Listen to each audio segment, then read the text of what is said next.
All right, everybody. Jason Sloan here with Furtado Law Solutions, and we have the pleasure of having Ray with Axiom Adjusters here. Also, he's a public adjuster and also does uh, appraisals, and there's a few other things. What were the other things, Ray? I'm a general contractor. Got a house we're building currently, and I do some general contracting as well for storm-related damage, but only friends and family that come in. I don't have a sales force, and just friends and family that need some help with their claims. We work on those for them and help them get their homes back together. So. Okay, nice. So, what's your background, business and personal? Well, let's start with personal. I grew up in Red Oak, Texas, Ellis County, just south of Dallas. And, I was in sports, active through sports, and ended up at East Texas State and then transferred out to Texas Tech to get my degree in marketing. From there, I received some of the most extensive sales training in the market at the time. I took a job with Houston Cellular and learned how to sell cell phones to corporations, and I was outside sales, so the sales training was tremendous. From there, I started my own pressure washing business and did really well with that, sold it off, and got into real estate, and then started building houses. And I had a family member contact me and said, "Hey, all the adjusters are in Louisiana for Hurricane Katrina, and now we've got Hurricane Rita coming in. We need somebody that understands construction." So I said, "Yeah, let me check it out. Sounds good." So I contacted Pilot Catastrophe Services, and within about 30 seconds, I had a Pilot number. And about 3 days later, Hurricane Rita hit, and I had 100 claims with telephone pole sized trees crushing through houses and whatnot. And because of the construction background, they assigned me with many heavy losses. And I enjoyed that work. I traveled from Orange, Texas, up through Texarkana, working wind and hurricane claims for the first 6 months of my career as an adjuster, was working Allstate claims. I worked with Allstate for about 3 years, all over from New York, Chicago. I know I did some stuff in Pittsburgh, Philadelphia area.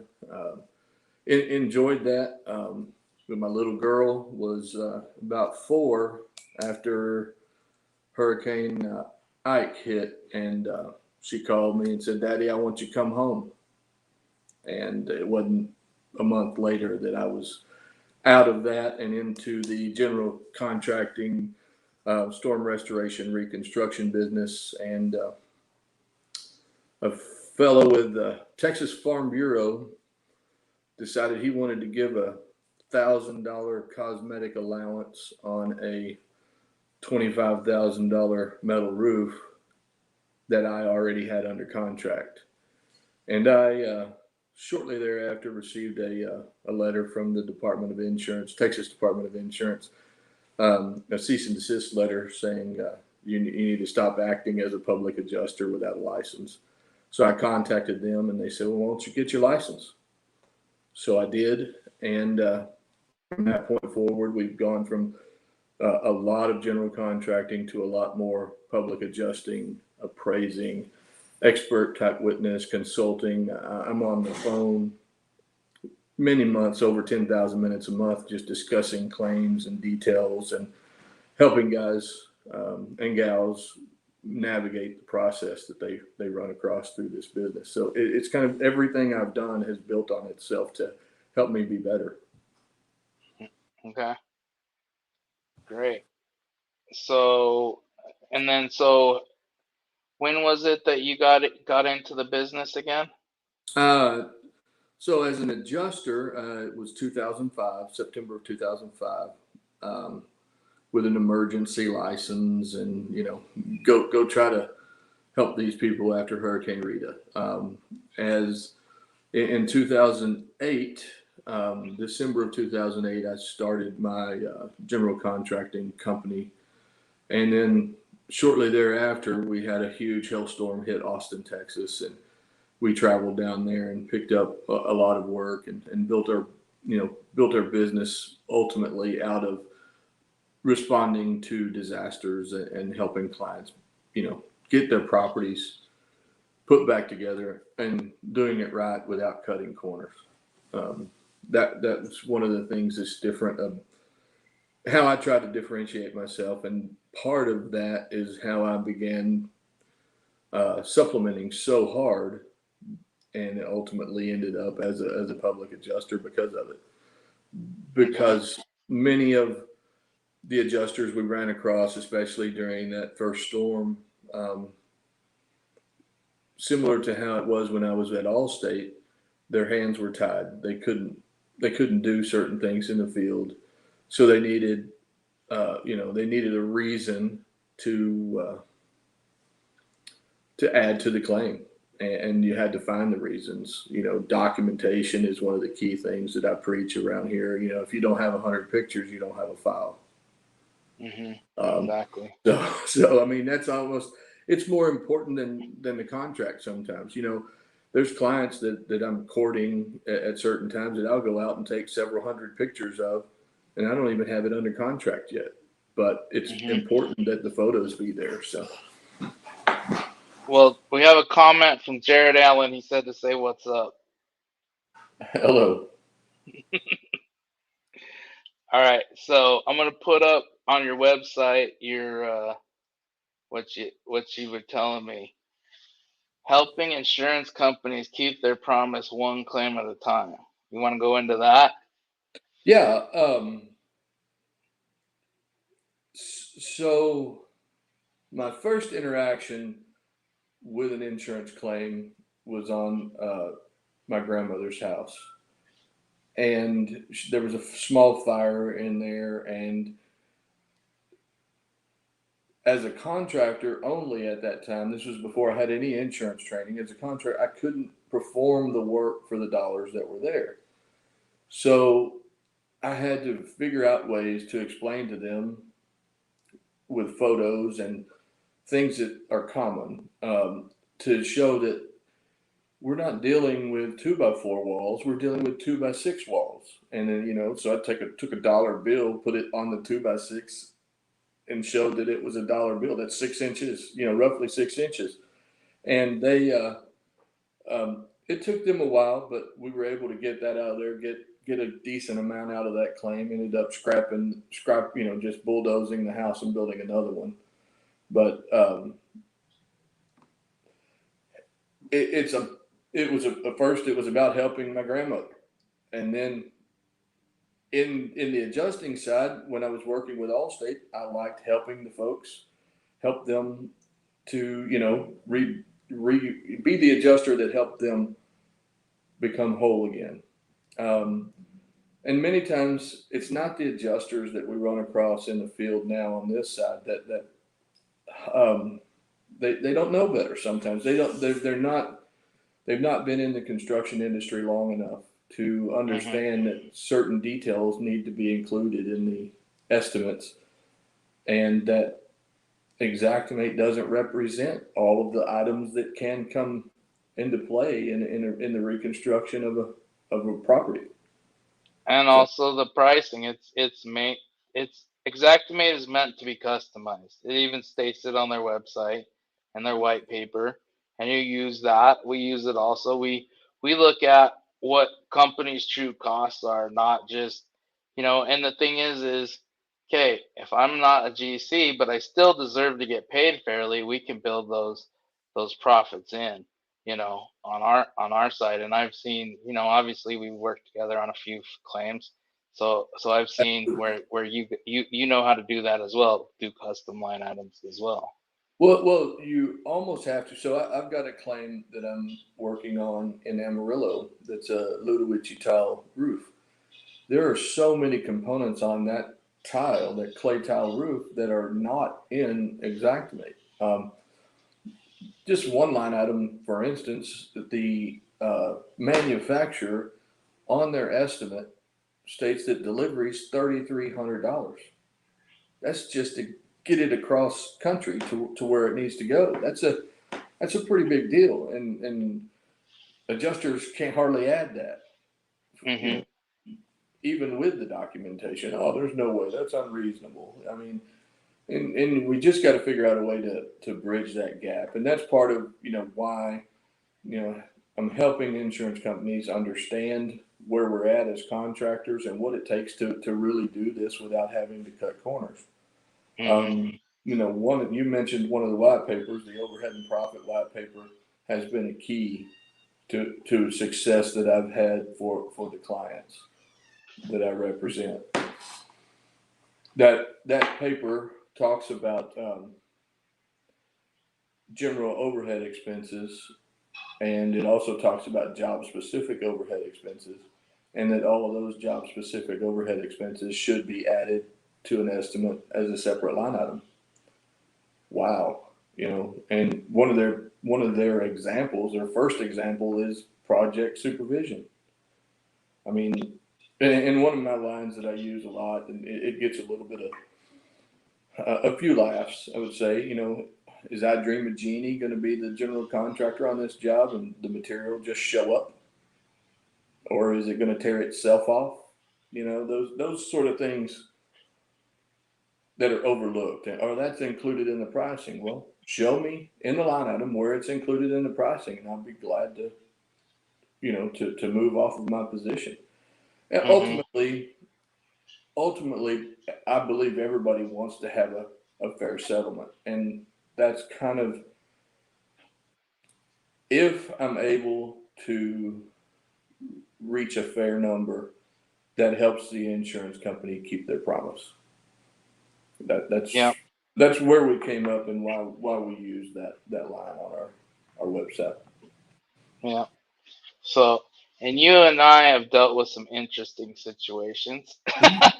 Yes. One of the first one I remember was I had my company SIBS, Contractor Insurance Billing Service, supplementing service, and we mainly worked in Colorado.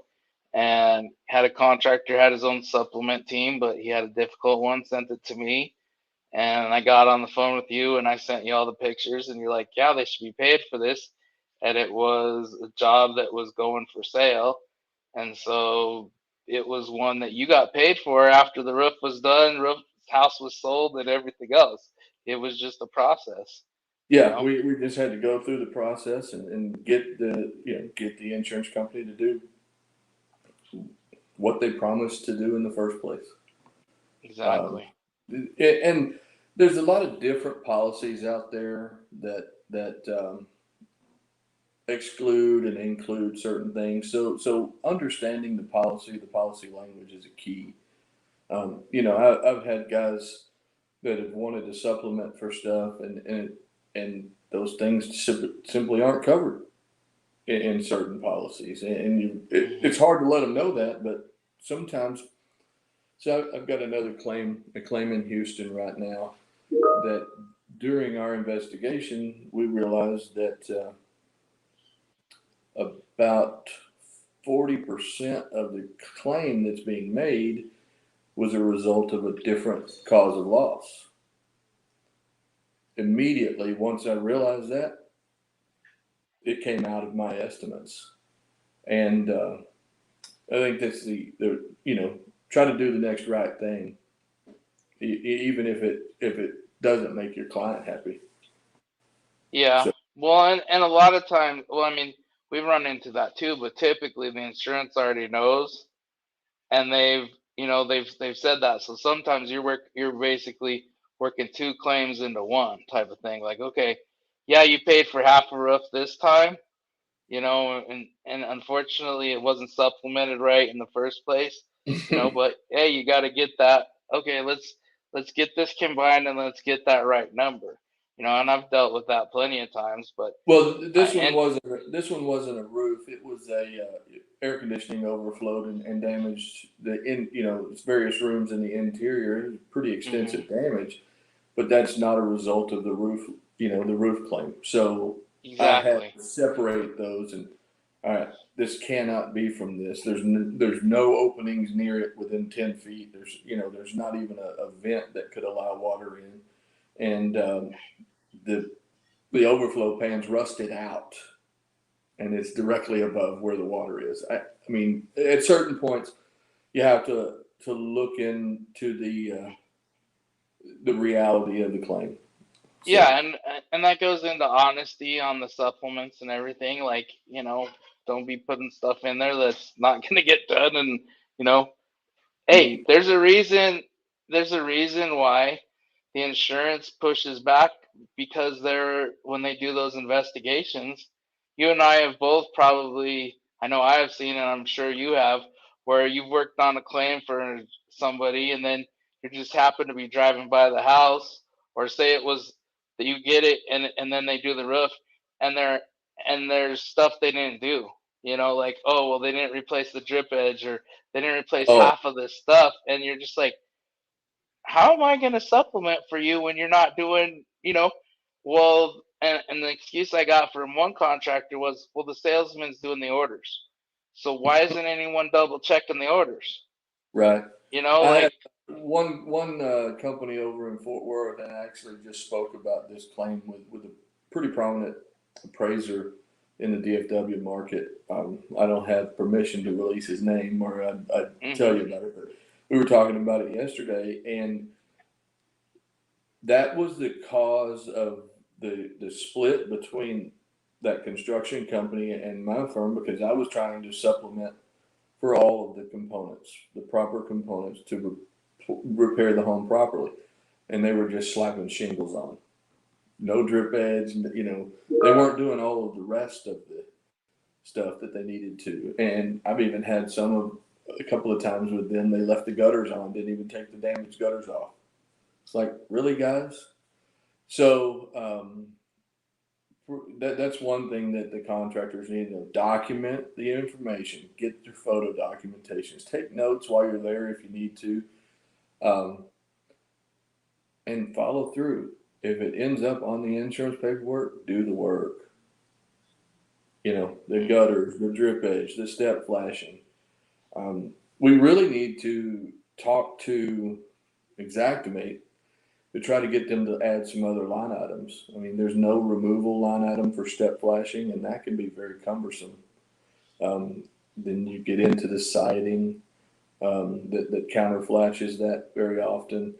Um, and then, removal of the starter.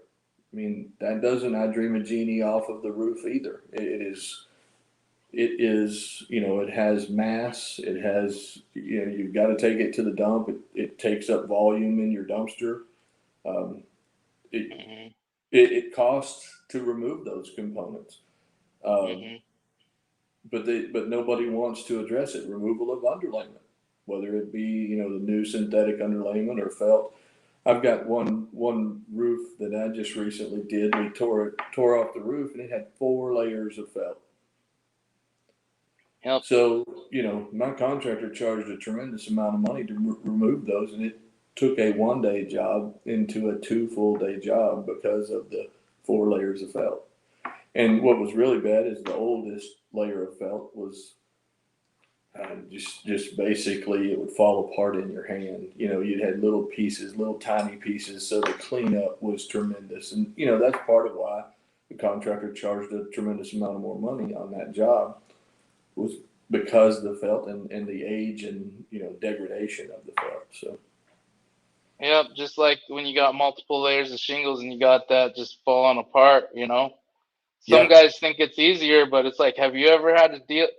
Think about picking up a puzzle compared to one sheet. That one sheet might be a little heavier, but it's easier than having to get all those little pieces up. It's going to yep, take less absolutely. time and everything. And if you have any wind, then it can really turn into a nightmare because you're having to clean up the neighbor's yard, the neighbor's Yep. neighbor's yard. So Yep. I've had that situation, and unfortunately, I have enough work that's friends and family that I'm able to keep in mind what stuff costs, what labor is, what materials are, and that helps me in my public adjusting work and my appraisal work as well. Um, a lot of times contractors don't realize what they should be charging for many aspects of this work. And hell, they don't even understand what their overhead costs are. Yeah, You know, exactly. they think, you know, hey, I made a couple of $1,000s off this roof. Well, they didn't consider that their cell phone bill, their light bill, their secretary, their, you know, any of the, you know, if they have an office, any of those costs, they didn't consider any of that. The print for their printer, the software that they use, they just think, hey, I made $2,000 off this job, and we're moving, you know, going to buy some new tires for my 4-wheel drive. I mean, Yeah. Well, yeah, I had a guy I used to work with in Texas, and I mean, this goes back to the whole, you know, deductible debacle, and he did 200 jobs, and he wasn't doing small jobs. I mean, a lot of them were, you know, stone coated steel and everything else, and he only made 200 grand. And I'm like, how did you only make 200 grand on 200 jobs? That's $1,000 a job. And I seen your jobs; they're big. Like, number one, you have to be eating some deductibles or all of them. You know, that's a huge chunk. Like, that could be 20%, 30% out of your margins. You know, and you know, I so would say that I'm happy that they've dealt with the deductible issue, and yeah. it sure makes things a lot easier to move through. Now, I don't deal with a, you know, going knocking on a door and trying to sell a roof. I'm only selling to Mhm. people that I know, Mhm. and that has made that part of it a whole lot easier. Yeah. The deductible, you know, before nobody wanted to pay a deductible. Nobody, hell, they didn't want to pay their depreciation check most of the time. You know, Exactly. so Well, I mean, we had a contractor out of Texas. He had an interesting way to deal with it because he was dealing with a lot of these huge, you know, houses, you know, 80, 100 squares in McKinney, Texas. And it was funny. Me and Kyle, we, we got with the building department. And it was for this little jurisdiction with all just, you know, a couple thousand houses. And their building department, it was like, so, you know, well, if you're not changing the value of the house or the size of the house by 50% or more, we don't care. And Kyle goes, so theoretically, we could install these shingles upside down and it wouldn't matter.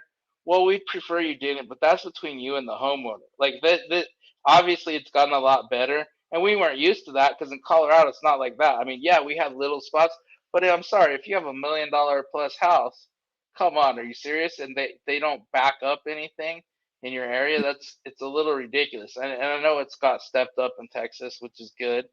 yeah, Um, it's a lot nicer. There's a handful of areas or municipalities that I've performed work in that have tightened it up. And if you go have a conversation with the building inspector, and let's say the decking is 3/8, and you know, I'm not a small guy, 6 foot 275, and when I'm walking around on these roofs and you can feel them give under your feet. I mean, what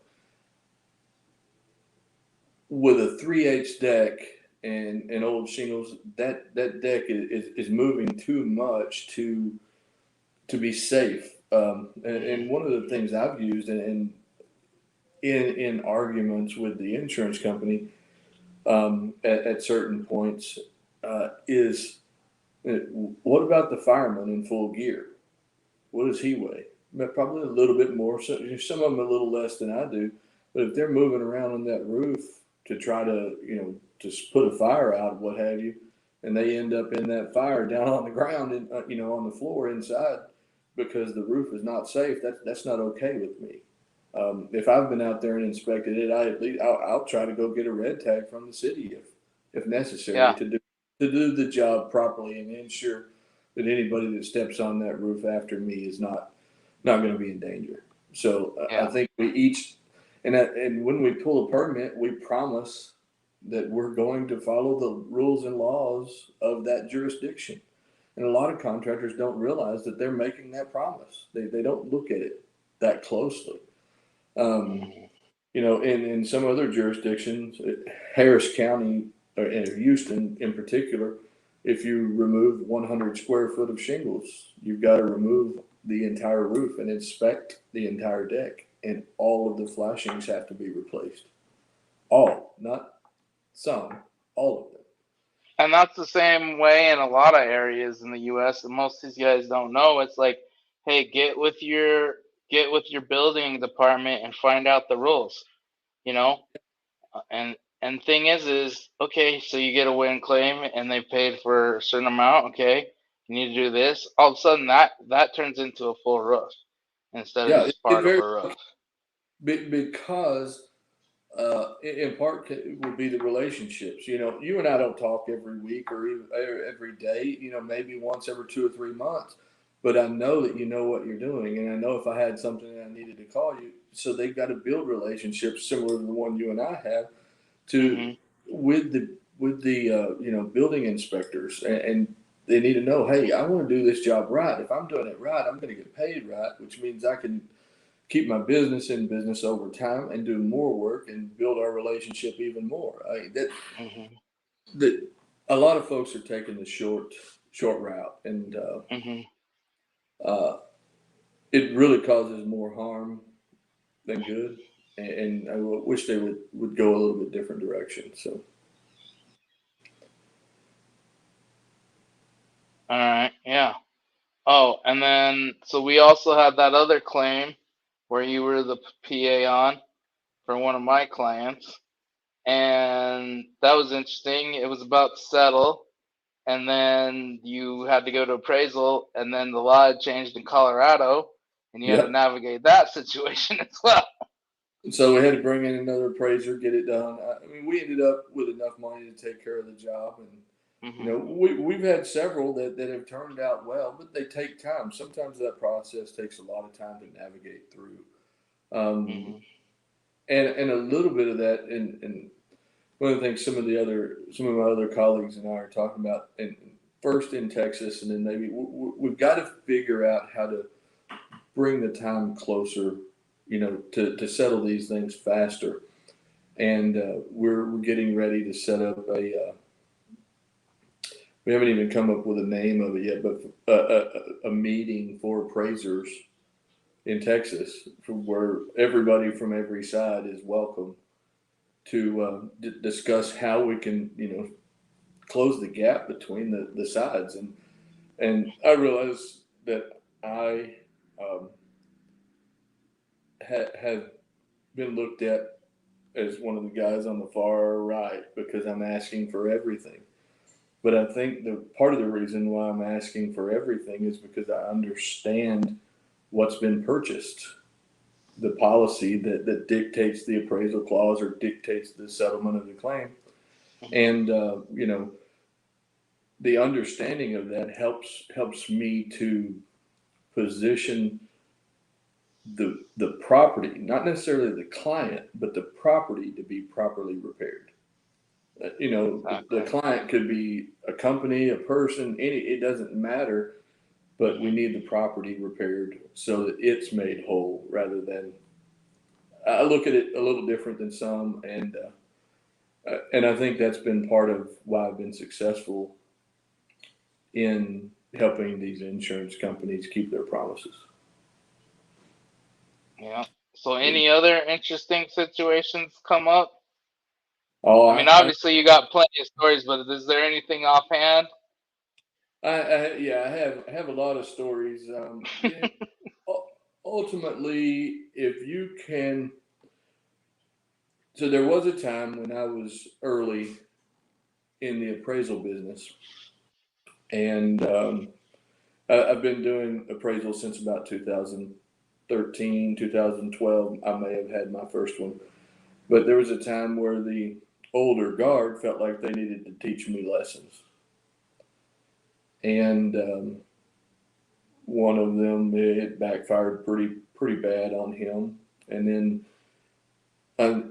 an, another fella, I turned it into a true math problem with our umpire. And once I turned it into a math problem and used Exactimate, and they listened to me and heard me, the results were really, really good for the property, for the client. those two individuals now realize that I'm not the little puppy dog that needs taught a lesson, but I'm the guy that they need to come at and need to bring me something real, and let's put it together and let's close it. And we've been able to do that and work better together because we understand that, I guess it shouldn't be a competition. It Hmm. should be literally, we shouldn't know who we're working for in appraisal. Two Hmm. appraisers should be appointed, and we don't know who we're working for. We're working for the property. Let's make the property whole. If we did that, then things would smooth out. It wouldn't be, you wouldn't have an opposing appraiser or, opposing um, ideas. You would be trying to get to the middle a little bit more. And it shouldn't be a mediation either. It should be a math problem. And once we push it to a math problem, then things, the subjective portion of it should go out the window. So, do you think, one of the things we use when we're dealing with claims to get custom price list paid and everything gets stuff paid properly is we a lot of times we submit the cost and everything. Do you think, and when you go to litigation as a contractor, you have to supply that. Do you think that would help the appraisal process, say, post loss, like the job's already been completed, like, hey, this guy's at 20% on this job, there's no way he can sustain his business type of thing? Or is it just a, It, I don't think you should be. I don't think you should have to give up your sub invoices and material invoices as a mhm, contractor. And if I contract with, to buy a new GMC truck, I don't get to know how much they paid for the light bulbs or the tires and mhm, all of that. So I'm if I'm contracting to repair or replace a roof, and my number is reasonable based on the job. But then again, who determines what's reasonable? That's a question that's out there, because yeah, you've got Chuck well, and a truck on one end, and you've got the super high end Halliburton type companies on the other with super crazy overhead. So and you got some that are huge, but they own everything, so their overhead is not much more than Chuck in a truck. And then you got the middle contractors that usually their overhead's the highest typically, you yeah, know. So it, I, it, I it can all tell you, depends. with the amount of jobs that I do and the time that it takes me away from my public adjusting and appraisal work, to my overhead is huge for the small amount of jobs that I do for my general contracting company. Hmm. Um, but then again, you know, I'm a little bit different than the norm. I'm not working it every day.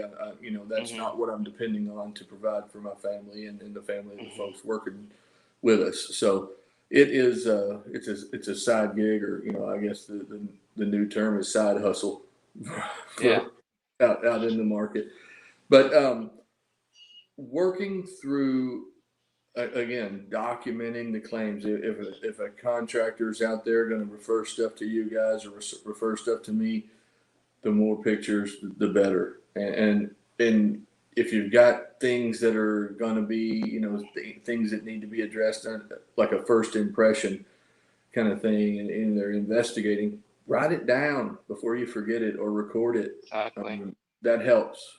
And we need notes on those pictures, not just taking pictures. I mean, we got these guys use company cam and they don't use no tags. It's like, okay, you got interior damage. Which room is this? Could you put Yes. like it's the living room or whatever and all that? Like, it's not that hard, guys. Sorry to say, but take a Well, little time to set up your processes, and it'll help everybody out, and you'll get paid better. absolutely, and you'll shorten the time that it needs to that it will take to get paid. One of the guys that works with Axiom, he is really good on his inspections, and literally he'll take a photo of his notepad of what room he's going into. If he's going into master bedroom, he'll take a picture of the word master bedroom, and then every photo following that is master bedroom.